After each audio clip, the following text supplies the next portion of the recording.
Hello mga kaulam! Tayo ngayon na malengke at ito ang ating mga napamalengke. Tingnan naman ninyo ang lumahan o ang mackerel ay talagang kintab sa pagkasariwa. Ang gayaan mga kaulam, hindi ko na tinatanggalan ng hasang at bituka. Inilalagay ko sa freezer ng ganyan.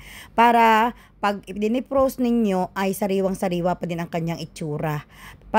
Hindi kagaya pag tinanggalan nyo na ng hasang at saka bituka ay para na talaga siyang bilasa kapag idinipros ninyo. Pero yung isang iyan ay medyo malambot pero sariwa.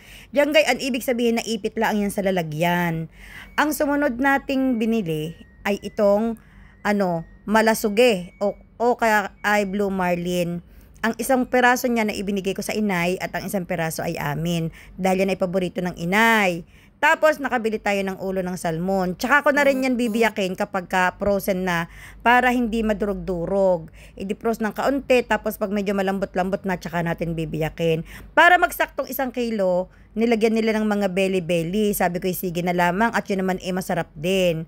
So hugasan muna natin ng maigi tapos tsaka natin yan ilagay sa freezer. Napakasarap naman mga kaulam ng sinigang niyan na maasim-asim at maraming gulay. Pagkatapos, meron tayong tilapia. Ay, hindi pala tilapia, sorry. Yan ay sagisi ang tawag sa amin. Yan yung isdang bato, isdang pula ang tawag sa amin. Sagisi. Yan ang masarap diyan. Ang masarap lang ang luto diyan mga kaulam, dalawa lang ang klase.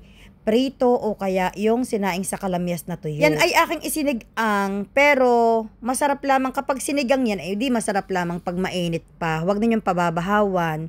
Tapos hindi ko alam kung bakit ba ganong Sabado ay talagang taglapu-lapo mga kaulam at mga pula pang lapu-lapo yung sa Pilipinas ay mamahalin.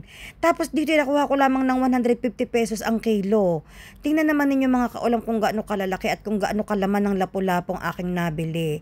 Ay naman, Diyos ko po, talagang ahari nawang ito pag niluto yung mataba. Dahil pag yan ay payat, ay matigas din ang laman niyan, mga kaulam. Tandaan ninyo, pag ang lapu-lapo ay namalikaro, pag inyong niluto ng may sabaw, tapos ay matigas ang laman niya, ay mapayat.